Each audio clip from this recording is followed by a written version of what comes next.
So আজকের ভিডিওতে আমি আপনাদেরকে কিভাবে আমি ব্যক্তিগতভাবে ট্রেড প্ল্যান করি এই বিষয়টা একটা প্র্যাকটিক্যাল এক্সাম্পল দিয়ে বোঝানোর চেষ্টা করব।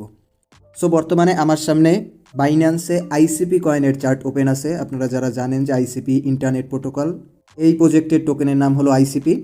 সো যদি আপনারা একটু আইসিপি কয়েনের মার্কেট স্ট্রাকচার বা প্রাইস প্যাটার্নের দিকে লক্ষ্য করেন তাহলে দেখতে পারবেন যে আইসিপি প্যাটার্নে মোটামুটি একটা ভালো আপ ট্রেন্ড হয়েছে এবং প্রাইস এখান থেকে পুল ব্যাক নিচ্ছে। সো আমি যেভাবে ট্রেড প্ল্যান করতেছি সেটা হলো যে এই পুল ব্যাকের পরে যদি আইসিপি প্রাইসে আবার নতুন কোনো আপওয়ার্ড লেগ আসে, সো ওই ক্ষেত্রে লং করার। সো আমি এমন একটা স্পট খুঁজতেছি যেখান থেকে আবার আইসিপি কয়েন পাম্প করতে পারে। সো বর্তমানে আমি আছি 1 আওয়ারের চার্টে এবং আমি যদি একটু 4 আওয়ারের চার্টেও যেয়ে দেখি তাহলে দেখতে পারবো যে মোটামুটি লাস্ট 4টা ক্যান্ডেল ধরে আইসিপি কয়েনে আপওয়ার্ড মোমেন্টাম চলতেছে। সো এখান থেকে একটা পুল ব্যাক আশা করাই যায় এবং আপনারা যদি একটু ভলিউমের দিকে দেখেন তাহলে দেখতে পারবেন যে প্রিভিয়াস যে ক্যান্ডেল ছিল ওই ক্যান্ডেলের ভলিউমও মোটামুটি হাই। সো এখন যদি আমি একটু লোয়ার টাইম ফ্রেমে যাই, সো বর্তমানে আমি আছি 15 মিনিটের টাইম ফ্রেমে এবং আমি মূলত আমার ট্রেডগুলো 15 মিনিটের টাইম ফ্রেম দেখেই প্ল্যান করে থাকি। সো বর্তমানে যদি আপনারা একটু 15 মিনিটের টাইম ফ্রেমে দেখেন তো এখানে আমার কিছু ইন্ডিকেটর অ্যাড করা আছে।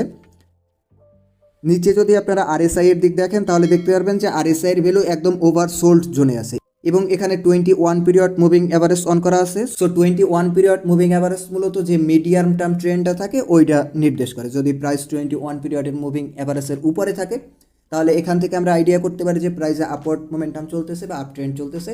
আর যদি 21 পিরিয়ড মুভিং অ্যাভারেজের নিচে থাকে তাহলে এখান থেকে আইডিয়া করা যায় যে প্রাইসে ডাউন ট্রেন্ড চলতেছে।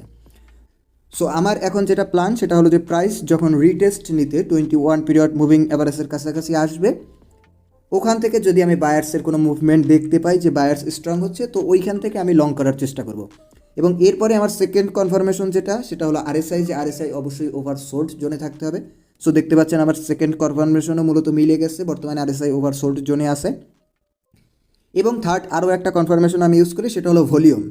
সো যখন প্রাইসে আপওয়ার্ড মোমেন্টাম চলতে থাকে তখন আমি যেটা দেখি যে প্রাইসের যে আপওয়ার্ড মোমেন্টামের যে ক্যান্ডেলগুলো তৈরি হয় ওই সময় ভলিউম বৃদ্ধি পায়। সো আপনারা যদি একটু পিছনের দিকে দেখেন তাহলে দেখতে পারবেন যে গ্রিন যে ক্যান্ডেলগুলো আছে ওই ক্যান্ডেলগুলোর ভলিউম তুলনামূলক বেশি এবং এরপরে যখন প্রাইসে পুল ব্যাক আসে বা প্রাইসের রিটেস্ট আসে তখন ভলিউম আস্তে আস্তে কমতে থাকে। সো আপনারা যদি দেখেন এই জায়গাটায় যদি আপনারা একটু লক্ষ্য করেন এই ভলিউমের জায়গাটায় তাহলে দেখতে পারবেন যখন প্রাইস উপরের দিকে যাচ্ছিল তখন ভলিউম বাড়তেছিল, আর যখন প্রাইস নিচের দিকে আসতেছে বা পুল ব্যাক নিচ্ছে তখন ভলিউম কমতেছে।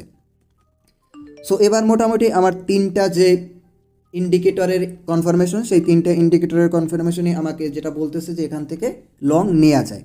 এরপরে আমি ক্রিপ্টো মার্কেটের ওভারঅল যে অবস্থা ওইটাও দেখার চেষ্টা করছি, অর্থাৎ বিটকয়েনের প্রাইসের কী অবস্থা বা ইথেরিয়ামের প্রাইসের কী অবস্থা। সো আজকের দিনে বিটকয়েনের প্রাইস বা বিটকয়েন মোটামুটি আপওয়ার্ড মোমেন্টামে চলতেছে। সো এখান থেকে আমি মোটামুটি এই কনফার্মেশনগুলো পেয়েছি। এখন আমাকে নেক্সট যে কনফার্মেশনটা পাইতে হবে সেটা হলো যে প্রাইস 21 পিরিয়ড মুভিং অ্যাভারেজকে টাচ করে বা এর একটু হালকা নিচে এসে এরপরে বায়াররা একটা স্ট্রং মুভমেন্ট দেখাবে।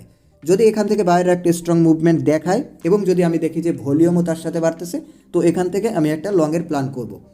সো এই রকমভাবে আসলে মূলত ট্রেড প্ল্যান করতে হয়। আপনার বিভিন্ন ধরনের ইন্ডিকেটর অথবা প্রাইস অ্যাকশন অথবা বিভিন্ন ধরনের প্যাটার্ন আপনারা যেগুলো ব্যবহার করে ট্রেড করেন, যেমন ধরেন যে আপনি যদি সাপোর্ট রেজিস্ট্যান্স ব্যবহার করে ট্রেড করেন, ট্রেন্ড লাইন ব্যবহার করে ট্রেড করেন, তাহলে প্রাইস সাপোর্টে আসে কি না, অথবা আপনার যে রুল সেট করা আছে এই ক্রাইটেরিয়াগুলো মিট হলে আমি এইটাকে অ্যাজ এ সাপোর্ট হিসাবে বিবেচনা করব, ওই ক্রাইটেরিয়াগুলো মিট হচ্ছে কি না। সো এই বিষয়গুলো মূলত আপনাকে ট্রেড ওপেন করার আগে বা প্লেস করার আগে দেখতে হবে। এখন ধরেন যে আমি এই ট্রেডটা মোটামুটি ট্রেড ওপেন করার আগে আমি এই প্ল্যানগুলো করতেছি যে কী ক্রাইটেরিয়া আমার মিট হওয়া লাগবে।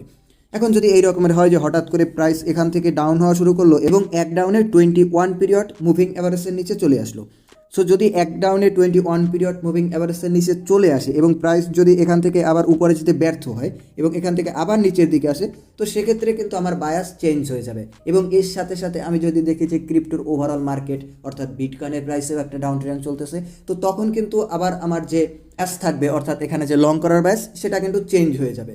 অথবা যদি দেখি যে এখান থেকে প্রাইস একটা গ্রিন ক্যান্ডেল দিয়েছে, ভলিউমও মোটামুটি ভালো, এরপরে আমি যখন লং ওপেন করব বা লং ট্রেড ওপেন করব তখন কিন্তু আমাকে অবশ্যই একটা স্টপ লস সেট করতে হবে। সো স্টপ লসটা ধরেন আমি এই জায়গায় সেট করলাম বা ওই ক্যান্ডেলের উপরে নির্ভর করতেছে যে স্টপ লসটা আসলে কোন জায়গায় সেট হবে। এরপরে যদি আসলে প্রাইস আমার যে প্রেডিকশন সেই প্রেডিকশনটা যদি নাও মেলে এবং প্রাইস যদি এখান থেকে আবার নিচের দিকে আসে তাহলে কিন্তু আলটিমেটলি আমার স্টপ লসটা হিট হওয়ার পরে ট্রেডটা ক্লোজ হয়ে যাচ্ছে।